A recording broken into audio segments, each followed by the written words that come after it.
Good afternoon students. Motion in a plane, 3 शीटें हैं इसकी। ये इसका पहला पार्ट, थंबनेल में आप लोगों को इसमें पार्ट लिखा हुआ मिल जाएगा। हाँ, थंबनेल में यहाँ पार्ट 1 लिखा मिल जाएगा आपको। तो पहला पार्ट आइए सॉल्व करना शुरू करते हैं जल्दी जल्दी जरा।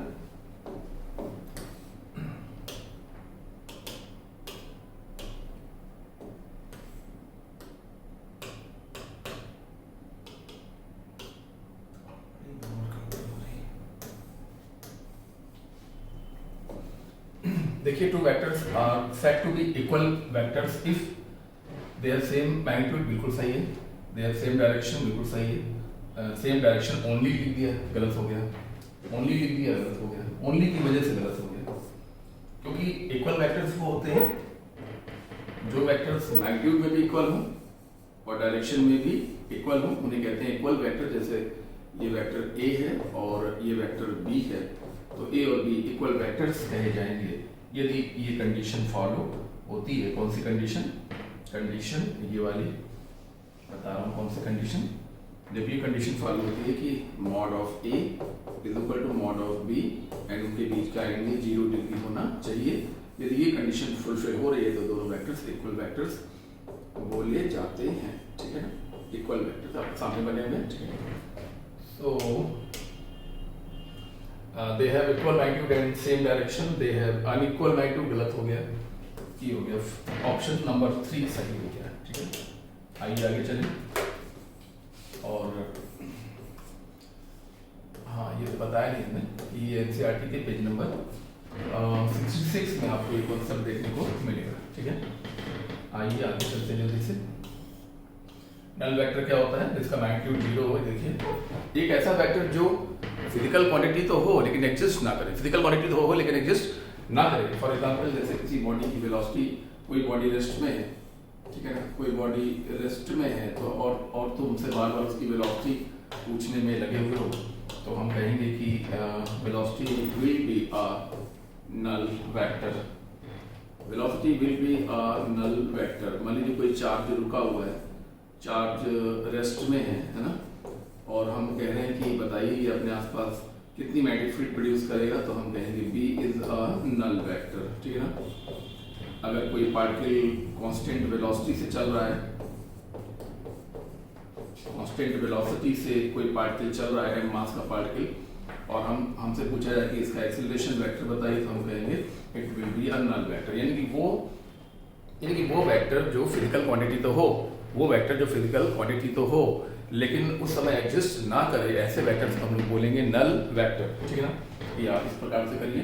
देखिए, ये नल वेक्टर का पहला एग्जांपल, एक पार्टिकल रुका हुआ और तुम हमसे वेलोसिटी वेक्टर पूछ रहे हो। अरे भाई, जब वो रुका हुआ है तो उसके बाद वेलोसिटी है ही नहीं है, तो वेलोसिटी वेक्टर तब भी तुमसे पूछो तो हम कहेंगे नल वेक्टर। एक चार्ज पार्टिकल रुका हुआ है तो अपने आसपास इलेक्ट्रिक फील्ड प्रोड्यूस करेगा लेकिन मैग्नेटिक फील्ड प्रोड्यूस नहीं करेगा। मैग्नेटिक फील्ड प्रोड्यूस नहीं करेगा और तब भी तुम हमसे पूछोगे नहीं, आप बताइए मैग्नेटिक फील्ड कितनी प्रोड्यूस करेगा, तो हम कहेंगे नल वेक्टर।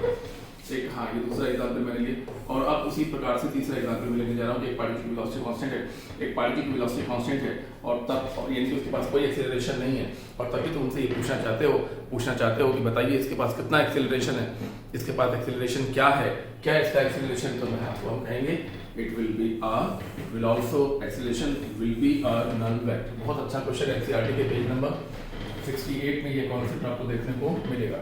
नल वेक्टर है 0 मैग्नीट्यूड, स्पेसिफाइड डायरेक्शन ना। नल वेक्टर की डायरेक्शन आर्बिट्री होती है। आर्बिट्री मतलब जो चाहे वो बोल दो वही सही मान लिया जाएगा। तो 0 magnitude and arbitrary direction. Non zero magnitude गलत हो गया। नल वेक्टर का मैग्नीट्यूड 0 होता है और डायरेक्शन आर्बिट्री होती है। आर्बिट्री का मतलब होता है जो चाहे और जो चाहो वो बता दो, दोनों को सही मान लिया जाएगा, ठीक है ना। आइए जल्दी से आगे चलेंगे भाई।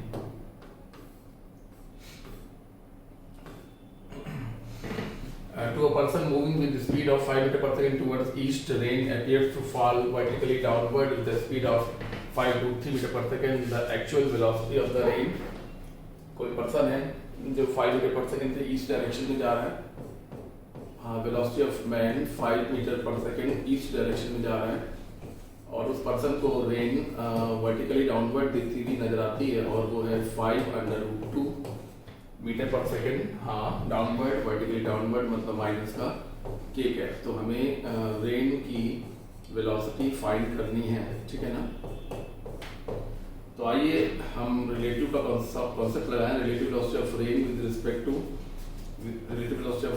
Respect to man is equal to velocity of rain vector minus velocity of man vector, velocity of rain with respect to man vector minus 5 under root 2 k cap, and this we have to find out actually, or velocity of man is 5 I cap, so इसलिए हम कह सकते हैं velocity of rain is equal to 5 I cap minus 5 under root 2 k cap। और इस तरीके से इसका मैग्नीट्यूड निकाल लिया जाए तो अंडर रूट 5 का स्क्वायर यानी कि 25, चलिए पूरा लिख देते हैं। अंडर रूट 5 का स्क्वायर यानी कि 25 एंड 5 अंडर रूट 2 का 5 रूट 2 का स्क्वायर, 5 रूट 2 की 5 रूट 3 है, 5 रूट 3 है, 5 रूट 2 नहीं 5 रूट 3 है, ठीक है ना, 5 रूट 3 और इसका भी स्क्वायर फाइन। तो this is 25 and this is 75, so under root 100 means 10 metre per second, ठीक है। जल्दी नोट करिए, ये कॉन्सेप्ट आपको एनसीईआरटी के पेज नंबर 69 में देखने को मिलेगा। आप चाहिए चेक कर लीजिए, बिल्कुल चेक करिए, क्यों ना चेक करिए, आप आराम से चेक करिए। अगर एनसीईआरटी का पेज नंबर लिखा हुआ है तो ऑथेंटिक लिखा हुआ है, डेफिनेटली ये क्वेश्चन या इससे बिल्कुल मिलता जुलता क्वेश्चन डेटा बदल के आपको इस पेज में देखने को मिलेगा। एक पेज आगे पीछे हो सकता है, एनसीईआरटी में जो बदलाव कुछ एक आध पेज के किए जाते हैं तो इसके से एक आध पेज का अंतर दिख सकता है, लेकिन ऐसा है नहीं बेसिकली, क्योंकि 2019 के बाद से एनसीईआरटी अब अगले साल बदल के आएगी और इस बीच उसमें कोई बदलाव ज़्यादा नहीं है। कुछ बायो में बदलाव हो सकते हैं, फिलहाल तो बात फिजिक्स की हो रही है। अब vector can be resolve only in 2 components. अरे कैसी बात कर रहे हो, केवल 2 कंपोनेंट में कहा, एक x कंपोनेंट, एक y कंपोनेंट, एक z कंपोनेंट, 3 तो यही होते हैं, ठीक है ना। तो फिर कहा कि ओनली इन 3 कंपोनेंट, ये भी गलत हो गया। ओनली इन 2 कंपोनेंट बिल्कुल ही गलत हो गया। एक वेक्टर को हम जितने चाहें उतने कंपोनेंट में डिवाइड कर सकते हैं in any number of components. एक वेक्टर के अनंत कंपोनेंट होते हैं भैया, इनफाइनाइट कंपोनेंट होते हैं। ये एक मोस्ट इंपॉर्टेंट क्वेश्चन है, इसमें कोई डाउट ही नहीं है। मतलब हम जितनी नॉर्मली बोल देते हैं मोस्ट इंपॉर्टेंट है, इस बात के महत्व को आप समझा करिए। जहाँ बोल दे रहे हैं मोस्ट इंपॉर्टेंट है, उस बात के महत्व को समझिए, बिल्कुल इंपॉर्टेंट है। एक वेक्टर के आमतौर पर लोग सोचते हैं, आमतौर पर ऐसा होता है ना एक्चुअली कि एक वेक्टर है, मान लो वेलोसिटी, ये एंगल दिया हुआ है थीटा, तो ऐसा एक स्टूडेंट सोचता है कि 2 ही कंपोनेंट होते हैं। एक कंपोनेंट होता है v cos थीटा और दूसरा कंपोनेंट होता है v sin थीटा।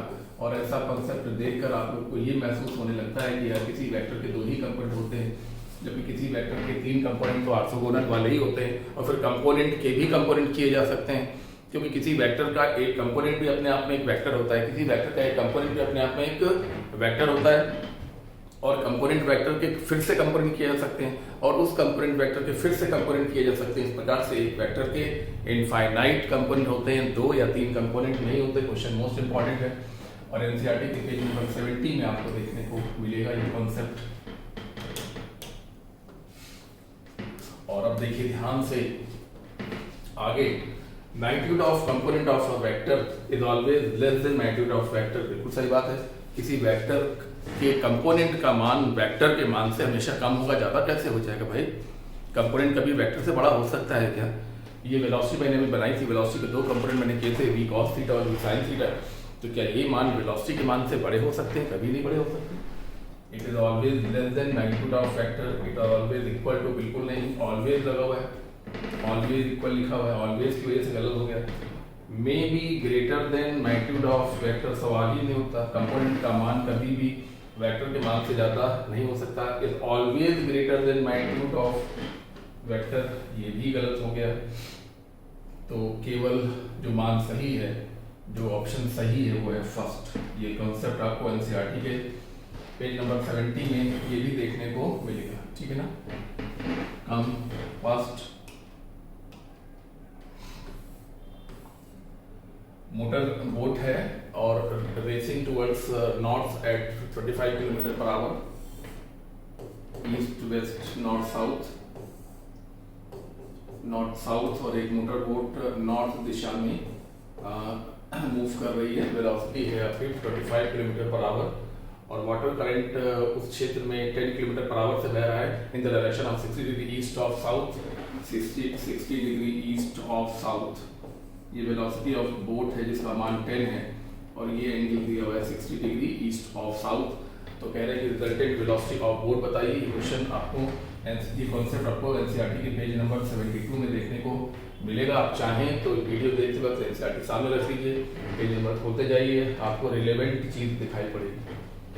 ना एक भी नहीं, एक भी क्वेश्चन ढूंढ नहीं पाओगे भाई साहब जो आपको हमने लिखा हो एनसीईआरटी के इस पेज नंबर से और उस पेज नंबर पे ना हो, ठीक है ना, ये हो नहीं सकता। आप इसको चेक कर लीजिए आराम से, सॉल्व देखते भी जाइए और चाहो तो एनसीईआरटी का पेज नंबर खोल के इसको पहचानते भी जाइए। बाकी देखिए जो करिए जल्दी कर लीजिए बस। तो रिजल्टेंट वेलोसिटी को फाइंड करनी है, तो रिजल्टेंट वेलोसिटी, हाँ रेन और बोट की वेलोसिटी का resultant velocity v is equal to velocity of boat plus velocity of water, ठीक है ना। तो velocity of boat plus velocity of boat कितना है 25 और नॉर्थ की तरफ है, और वेलोसिटी ऑफ वाटर कितना है 10 cos 60 माइनस जे कैप के साथ जाएगा।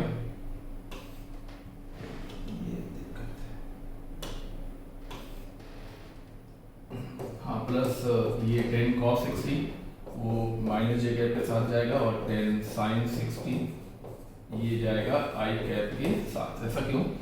ये जो वेक्टर का मान है वो है 10 मीटर पर सेकेंड, तो इसका ये जो कंपोनेंट होगा दैट विल बी 10 cos 60 और ये वाला component that will be 10 sin 60 और ये तो पूरा जे डायरेक्शन में है जिसका मान है 25 मीटर पर सेकेंड। ये बोट की वेलोसिटी है, ये वाटर की वेलोसिटी है, ये वाटर की वेलोसिटी का y कंपोनेंट और ये वाटर की वेलोसिटी का x कंपोनेंट, ये माइनस जे कैप के साथ जाएगा और ये आई कैप के साथ जाएगा जैसे कि यहाँ पर दिखाया गया है। और दो वेक्टर्स का जो रिजल्टेंट होता है उनका वेक्टर सम होता है, तो यही यहाँ पे किया जा रहा है। तो 25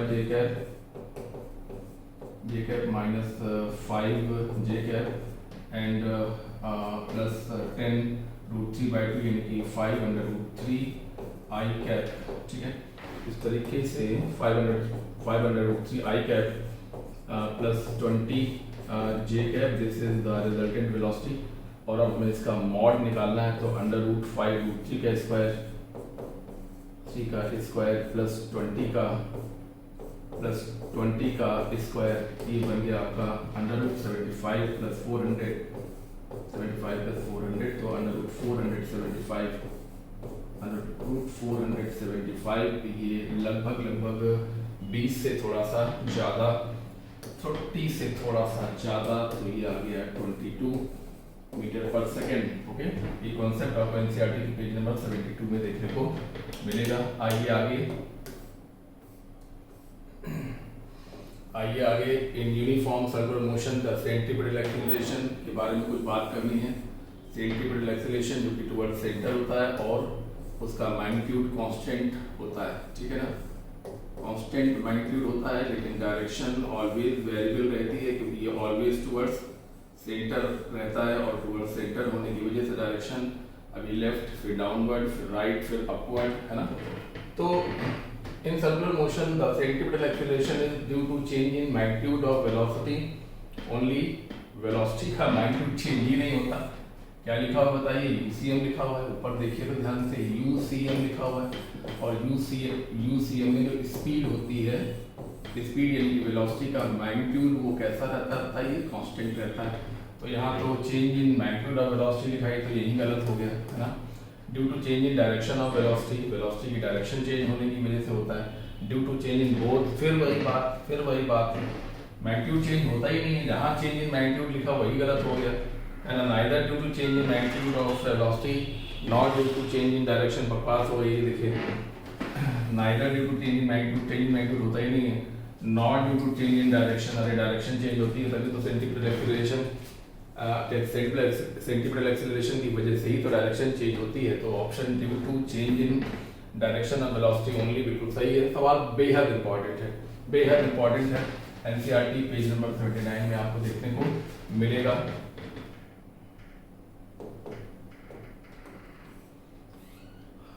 आगे चलते हैं। In circular motion the direction of angular velocity. Angular velocity axial vector होती है, पता होना चाहिए आपको। ये है टेंजेंशियल वेलोसिटी, ये देखिए this is tangential velocity and anti clockwise motion होने की वजह से डॉट लगा दिए, डॉट मतलब outward, this is angular velocity in the plane of the circle. सवाल ही नहीं होता, सवाल ही नहीं होता। सर्कल के प्लेन के परपेंडिकुलर होती है, perpendicular to the plane of the circle, बिल्कुल सही है। In the direction of velocity, पागल हो गए हो क्या? वेलोसिटी की डायरेक्शन में कहाँ होती है एंगुलर वेलोसिटी? ये वेलोसिटी है और ये क्या है? एंगुलर वेलोसिटी है। In the direction of acceleration, क्या बात कर रहा हो भाई? एक्सीलरेशन क्या होता है? एक्सीलरेशन किस तरफ होता है? इस तरफ होता है। सेंट्रीपिटल एक्सीलरेशन, ये देखिए सेंट्रीपिटल एक्सीलरेशन, ये देखिए। और एंगुलर वेलोसिटी देखिए इसके बिल्कुल परपेंडिकुलर बाहर की ओर रहती है, तो क्या कहेंगे? Perpendicular to the plane of the circle. और बाकी सारे ऑप्शन गलत हैं। ये कॉन्सेप्ट आपको एनसीईआरटी के पेज नंबर 80 में देखने को मिलेगा, ठीक है।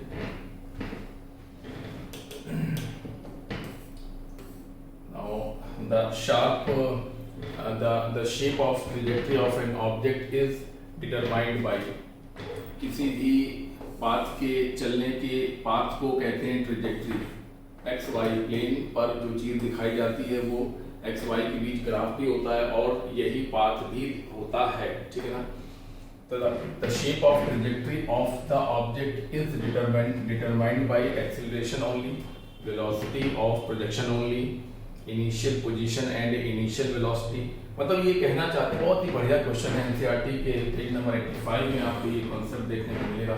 बहुत ही छुपा हुआ कॉन्सेप्ट है और ये इस सवाल में ये पूछा गया है कि किसी भी पार्टिकल का जो पाथ है वो किन चीज़ों से डिसाइड होता है। कि पार्टिकल ऐसे चलेगा या पार्टिकल ऐसे चलेगा या पार्टिकल ऐसे चलेगा या पार्टिकल ऐसे चलेगा, ये बात किन चीज़ों से डिसाइड होती है? तो ये डिसाइड होती है इससे इनिशियल पोजीशन से, इनिशियल वेलोसिटी से और एक्सीलरेशन से। इनिशियल पोजीशन कहाँ, यानी कहाँ से चलना शुरू किया, इनिशियल वेलोसिटी यानी कि किस वेलोसिटी का मान क्या है और दिशा क्या है, और एक्सीलरेशन से ये बताता है कि वो पार्टिकल सीधे स्ट्रेट लाइन मोशन करेगा या वो उसका पाथ कर्व होगा, ये सब एक्सीलरेशन से तय होता है। तो मतलब बहुत ही इंपॉर्टेंट क्वेश्चन है। एनसीईआरटी के पेज नंबर 85 में ये कॉन्सेप्ट आपको देखने को मिलेगा। किसी भी ऑब्जेक्ट के चलने का जो पाथ होता है वो किससे डिसाइड होता है? कहाँ से चला, किस इनिशियल वेलोसिटी से किस डायरेक्शन में चला और उसके पास एक्सीलरेशन कितना है और किस तरफ है, इन बातों से डिसाइड होता है। आइए क्वेश्चन नंबर 10 की बात करते हैं। हाँ, थोड़ा मोशन इन प्लेन में क्या है ना कि थोड़ा थ्योरी पार्ट भी अच्छा खासा जाता है, इसलिए हम लोग थ्योरी पार्ट भी कवर कर रहे हैं। ये सवाल आपको एनसीईआरटी के पेज नंबर 85 में देखने को मिलेगा। ये सवाल भी, which of the following vector operation is meaningful?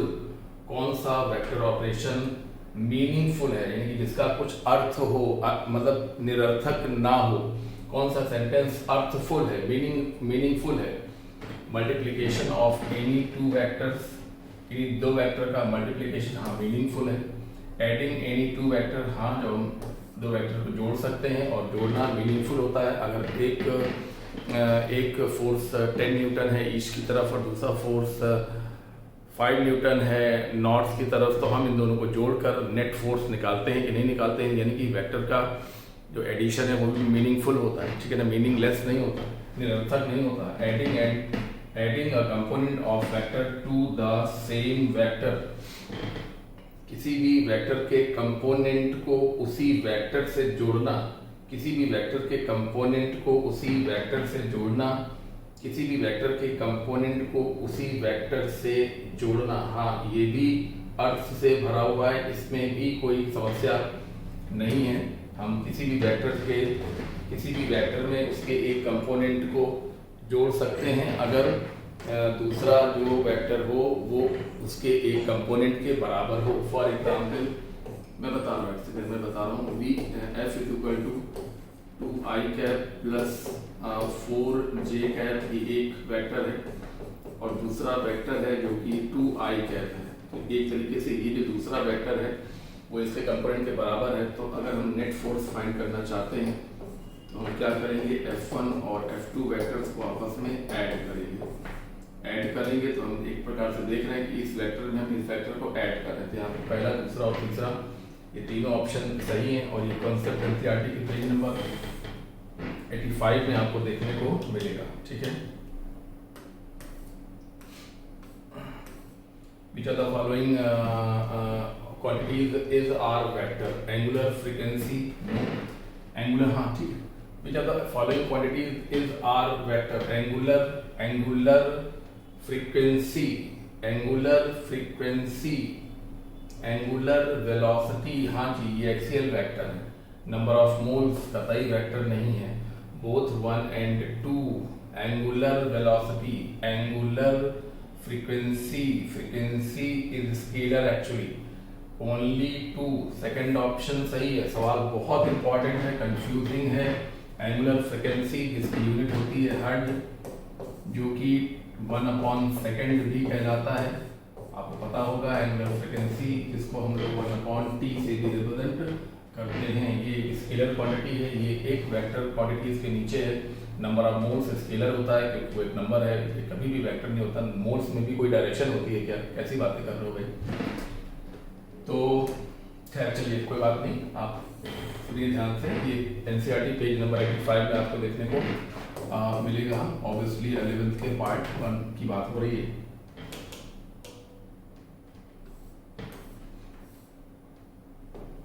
Which of the following options is correct? कौन से ऑप्शन सही है? Each component of a vector is always scalar। यार क्या कर दिया? Each component of a vector, vector का कंपोनेंट स्केलर कैसे हो सकता है भैया? वेक्टर का कंपोनेंट वेक्टर ही होगा। 3 vectors not laying in a plane, 3 ऐसे वेक्टर जो एक प्लेन में नहीं है कभी भी नल वेक्टर नहीं बना सकते। बहुत ही बढ़िया बात कही है।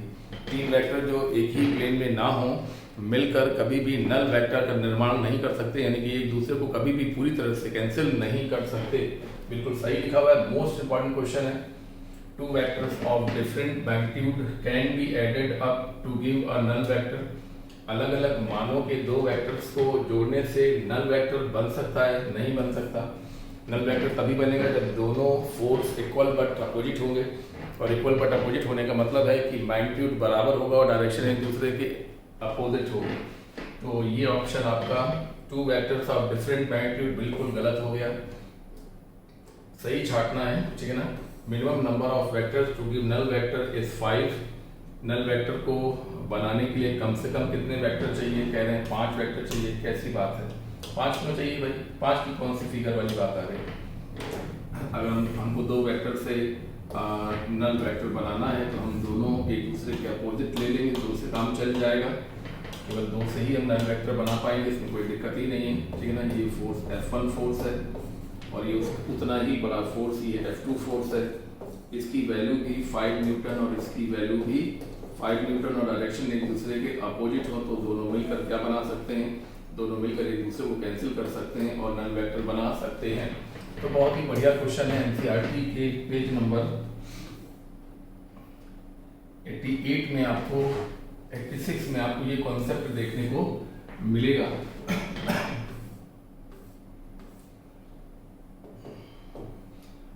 Particle A is moving with velocity 3i plus 4j meter per second and particle B is moving with velocity इतना। The magnitude of velocity of B with respect to A, velocity of B with respect to A is equal to, ये तो relative velocity है भाई। This is velocity of B minus velocity of A।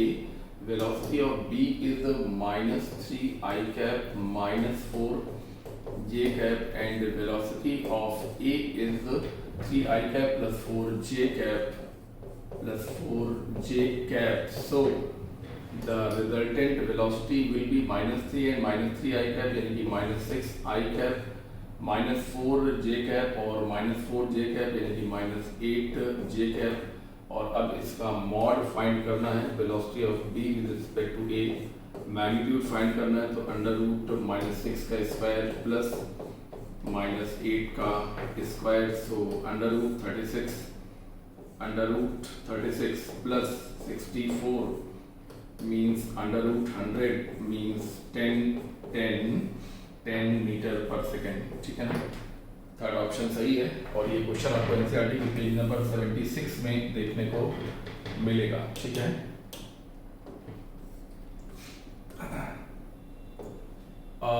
If two vectors A and B are equal vectors, तो कौन सा relation सही है ऐसा पता लगाने के लिए कहा गया। तो यहाँ पर हम देखेंगे कि AI cap plus 6J cap plus 6J cap is equal to BI cap plus CJ cap, I cap plus CJ cap, और दोनों वेक्टर इक्वल हैं, यानी कि इनके x कंपोनेंट और इनके y कंपोनेंट इक्वल होंगे। मीन्स आप कह सकते हैं कि A is equal to B and C is equal to 6, A is equal to B and C is equal to 6, both 1 and 3। ये क्वेश्चन ये कॉन्सेप्ट आपको एनसीईआरटी पेज 66 में देखने को मिल जाएगा। आइए आगे चलेंगे।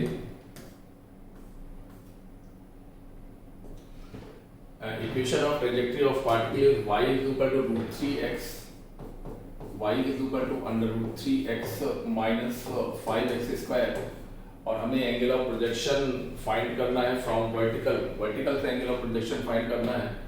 तो हम इसको कंपैरिजन करेंगे, हम कंपैरिजन करेंगे with y equal to ax minus bx square, क्योंकि ये इन्वर्टेड पैराबोला की इक्वेशन होती है और जो हमारा प्रोजेक्टाइल का पाथ होता है वो एक्चुअली इन्वर्टेड पैराबोला ही होता है, ठीक है ना।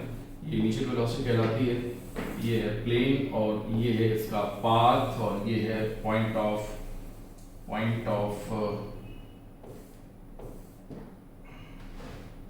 अप्रोच और ये है पॉइंट ऑफ प्रोजेक्शन और ये है पॉइंट ऑफ अप्रोच जहां तक वो पहुंचा, ठीक है ना। And this is called angle of projection and tan theta is equal to A होता है। ऐसा पहले जो पहला पेज है प्रोजेक्टाइल मोशन का जो हम पढ़ाते हैं उसमें सबसे पहले पेज पे यही सब बातें बताई जाती हैं कि अगर किसी प्रोजेक्टाइल की equation ground to ground projectile की इक्वेशन होती है y is equal to ax minus bx square, ये एक प्रकार का इन्वर्टेड पैराबोला होता है, ठीक है ना। अगर हम इसको इससे कंपेयर कर दें तो tan थीटा की वैल्यू a के बराबर होती है। तो कहने का मतलब है कि tan थीटा √3 के बराबर होगा, यानी कि theta is equal to 60 degree होगा। अगर theta is equal to 60 degree होगा तो हमें तो वर्टिकल से एंगल बताना है अल्फा, तो alpha will be equal to 30 degree, ठीक है। ये कॉन्सेप्ट आपको एनसीईआरटी के पेज नंबर 38 में देखने को मिल जाएगा, ठीक है। आप पेज नंबर 38 में आप देख लीजिए, बिल्कुल देख लीजिए, जरूर देख लीजिए। ये 15 क्वेश्चन हो गए जल्दी से, क्योंकि इसमें काफ़ी क्वेश्चन ऐसे भी थे जो थ्योरेटिकल टाइप के थे। मोशन इन अ प्लेन में बहुत सारी चीज़ें आती हैं, जैसे एक्स वाई प्लेन पर होने वाला ऐसा मोशन इन अ प्लेन का ही एग्जाम्पल है। देखिए एक्स और वाई, हमने कई बार आप लोगों से कहा कि जब कोई किसी पार्टिकल का एक्स वाई ग्राफ दिखाया जाता है तो एक्चुअली क्या होता है मालूम है, ये ग्राफ भी होता है, मतलब ये relation between X and Y भी होता है। This is the relation between X and Y as well as this is the actual path of the particle. Actually particle ऐसे ही चल रहा है। बहुत अच्छे से बात सुना करो एक बार में, ठीक है ना। कोई अगर ये सोचता है कि कोई भी चीज़ जैसे समय के साथ पोजीशन को दिखाया जाए, ऐसे दिखाया जाए, फिर ऐसे दिखाया जाए, ठीक है ना, तो ये पाथ नहीं है, ये टाइम के साथ पोजीशन का वेरिएशन शो किया गया है। ये मत सोचना कि पार्टिकल ऐसे मोशन कर रहा है, ऐसा कतई नहीं है। पार्टिकल का मोशन वन डायमेंशन है, पार्टिकल एक्स एक्सिस पर सीधी लाइन में चल रहा है। तो ये जो ग्राफ है वो एक्स और वाई के बीच ग्राफ है, यानी ये ग्राफ ये बता रहा है कि एक्स का मान बदलने से वाई किस तरीके से पहले बढ़ रहा है और फिर घट रहा है। साथ ही साथ ये ग्राफ पाथ भी दिखाता है। एक्स वाई प्लेन पर जो भी चित्र बना होगा वो ग्राफ भी होगा between X and Y, and साथ ही साथ वो पार्टिकल का पाथ भी होगा, राइट। हाँ जी, पाथ भी होगा। क्या बताना चाहते थे, सवाल का आंसर तो बताइए भाई, कहाँ गया। हाँ 30 डिग्री, 60 डिग्री, थीटा 60 आया था तो अल्फा कितना हो गया, 30 हो गया। ये कॉन्सेप्ट आपको एनसीईआरटी के पेज नंबर 78 में देखने को मिलेगा। हाँ जी, आइए चलेंगे आगे। तो ये हाँ चलो, मैं ये बता रहा था कि इसमें थ्योरेटिकल पोर्शन को भी अच्छा कवर किया गया है और नो डाउट एनसीईआरटी में इतनी अच्छी अच्छी चीज़ें लिखी हुई हैं, वो हो सकता है बहुत अच्छे तरीके से ना लिखी गई हों, लेकिन जैसे मैंने लास्ट लेक्चर्स में ही बोला था कि एनसीईआरटी में चीज़ें बहुत सुंदर लिखी गई हैं, अच्छी तरीके से नहीं लिखी गई, लेकिन बहुत ही महत्वपूर्ण गहरी गहरी बातों को लिखा गया है। उसके जो डायग्राम बने हुए हैं, खासकर मोशन इन अ प्लेन में, खासकर average velocity, average speed, average acceleration वगैरह के जो ग्राफ्स हैं, उन सब से रिलेटेड जितने भी क्वेश्चन एनसीईआरटी में बन सकते हैं वो हमने बुकलेट में तो खैर कराई हैं, लेकिन अब हम स्पेशली यहाँ पर पेज बाय पेज आपको दिखाकर उन क्वेश्चन को कवर करेंगे और अगले 10 दिनों में सारे के सारे चैप्टर्स कवर कर लेंगे। जैसे कि मैंने कल कहा था कि एक दिन में 2 या एक दिन में 3 ऐसे छोटे छोटे सेशन हो जाएंगे तो हम लोग कवर कर ले जाएंगे, क्योंकि कुछ छोड़ा नहीं जा रहा है, एक तरफ से चल रहे हैं, बीच बीच में छोड़ के भी चलना ठीक नहीं है, लेकिन अंत तक हम लोग पूरा कवर कर लेंगे।